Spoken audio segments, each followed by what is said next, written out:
Good morning everybody, this is Victoria. Welcome back to another episode of Art Tutorials. So today what we're actually going to learn together is we're going to practice a little bit with our value tones, and we have a brand new exercise today on how to kind of fill in the value tones and kind of a match the tones exercise. So this is a brand new one that I created just this week, and I find that it's going to be super helpful for you guys when it comes to practicing hatching and shading. And then this would kind of practice your eyes to kind of notice the different tones, so whether if it's a darker gray tone or a lighter gray tone, and also where the tones are supposed to be placed.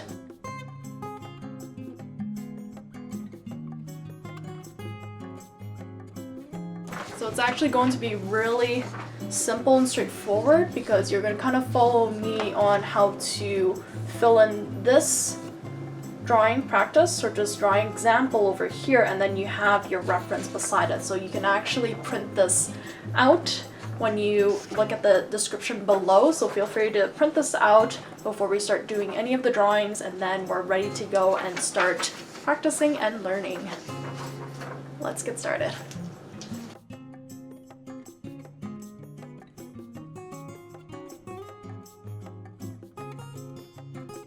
Okay, so first, before we start to do any of the drawing, what we'll need is art materials. So we will need the drawing example so that we have something to practice on and shade in. You can print that out first. Then we need a pencil, and you can either use mechanical or traditional pencils. And then we need HB, and then also we would need something that's a little bit darker, which is basically a 2B or a 3B pencil. These ones you can also either use a traditional pencil, which I probably recommend for darker colors, and you can also use a mechanical pencil too if you have 2B lead, which is what I have in this one. And then we also need an eraser. You can use a regular dust-free eraser, and then you can also use a kneadable eraser for more detailed areas.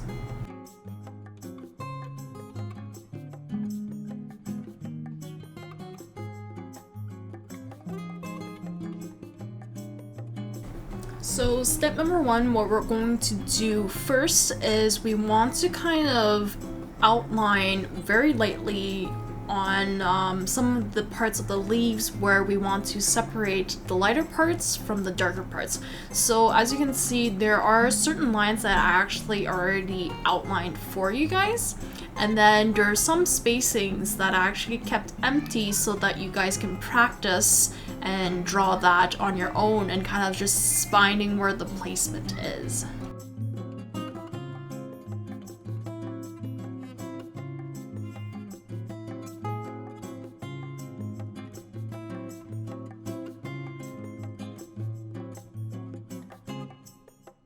So once we have that, the next step, so step number two, we're going to actually start filling in very lightly with an HB pencil. So usually when you're actually filling in the hatching, make sure that the direction is following the curve of the leaf. So basically, as you can see for this one, it's curving along the outline. So it's pretty easy just to kind of see which direction it goes. You just follow the curve either at the bottom where the outline of the leaf is, or the one at the top. So either or would work. And basically make sure that you look at the picture reference on the left. It's on the page there. You're supposed to look at it. So make sure you take a look at that and see how far the dark shadow actually extends and where does it reach, because that's going to tell you where it's going to be placed. And then we're basically trying to categorize each shape so that it's filled in with the correct value tone.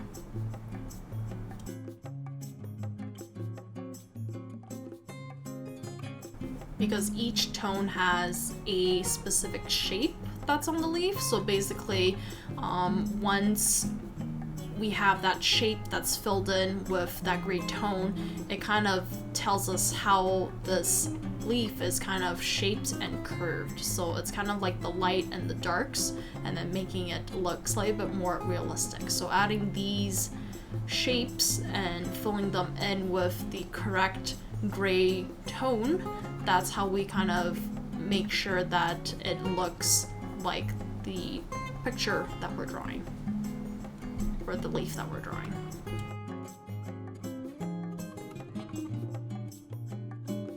Now the next step is, once you finish adding the first light layer, I'm going in with a second layer with the HB pencil. So here you can either have a choice of actually picking a softer and darker pencil to make the layers a little bit darker though, but at the same time you always want to keep in mind to always fill in with very light hatching, because you'll have so much more control, and keeping it light would give you more option of adding more layers if you need it to make it darker, and not making it so that it went way too dark and then you have to go back and erase. So here I actually swapped to my 2B mechanical pencil, and as you can see, it's starting to get a lot darker. So here it's a lot of layer buildup, it's not putting too much pressure, and you want to make sure that you have full control of what you're adding. So being familiar with how much pressure you're actually putting on in order to create the tone that you want to shade in and fill in is a very key point on how to improve your shading and hatching.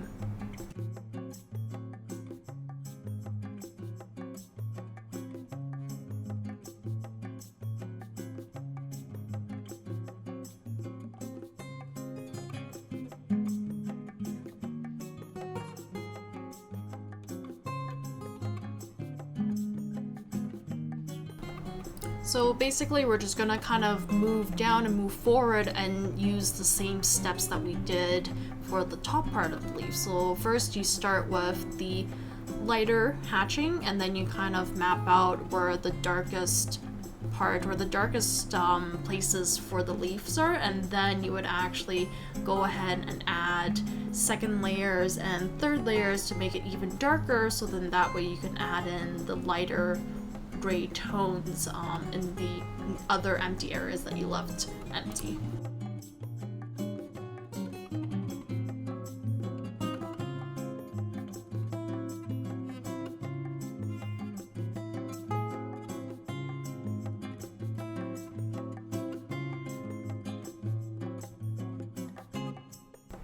Here I'm actually adding a little bit more texture to the leaf. So if you kind of see on the example on the left there's a little bit more jagged edges for this part, because we're having more reflection on the glossy leaf of this monstera.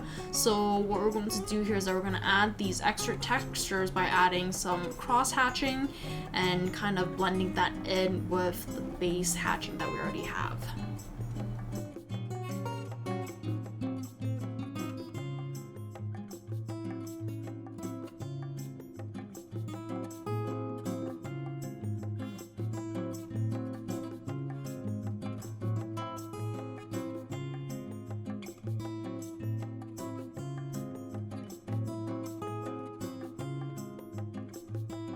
Now let's move to the right. We're just going to continue as we did with all the other steps, and now we're just kind of migrating over to the other side of the drawing.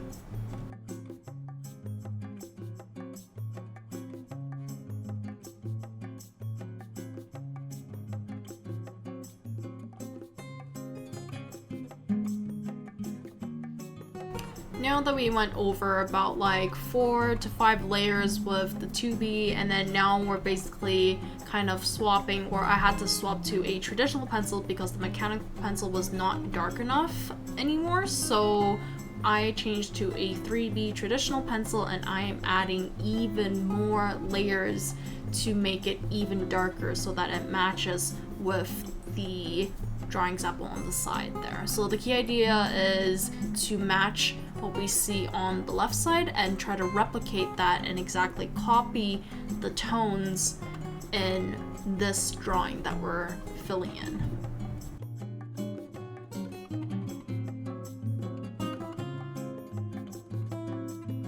And this drawing exercise has not only been helpful to my students and also for me when I was studying too, because it practices multiple different things.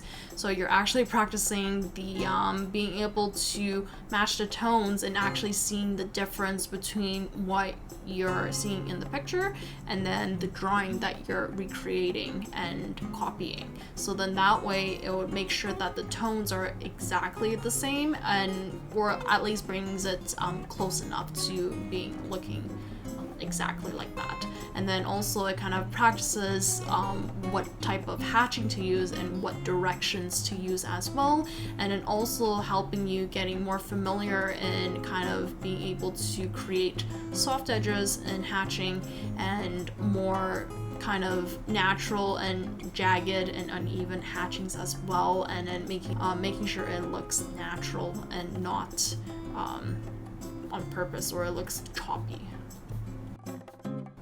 And then basically you just kind of continue until you finish filling this whole drawing exercise, and then that way it would immensely help you improve your matching tones, making sure that your shades are correct, and also the placement and where the shades are placed and how they're shaped, and then also practicing adding multiple layers of hatching and cross hatching, and then adding texture to your drawing.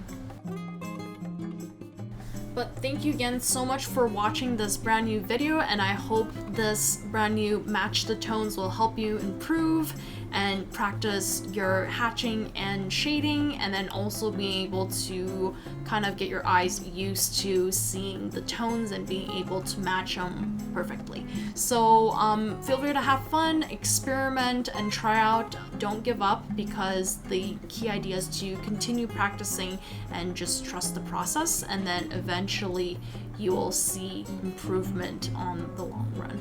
But yeah, so that's it for today. Feel free to ask questions. You can feel free to comment below, and then also make sure to subscribe. That will be super helpful for this art YouTube channel. There'll be more tutorials coming out, and also other tips and advice to help you improve your drawing skills, and also sharing my painting and creative process with you together. And then also make sure you press the like button too. Please and thank you. But yeah, that's it for today. Oh, and also the download link is below, and then feel free to check out other Patreon rewards too. There's plenty of exercises on my Patreon. There's like constructions, there's step-by-step coloring pages, and then also there is hatching exercises and so much more. So have fun, check that out, and then if you'd like to support, that would be super awesome. But thank you again so much. I wish you guys a wonderful week and wonderful weekend, and stay creative, have fun, continue practicing, because that's going to make your drawing improve and get better, and then as you learn, you'll get to discover more things and be able to create the things that you would like to draw. Okay, and that's it. I shall see you guys next week, but take care, have a wonderful week, have a wonderful weekend. That's it. Okay, bye.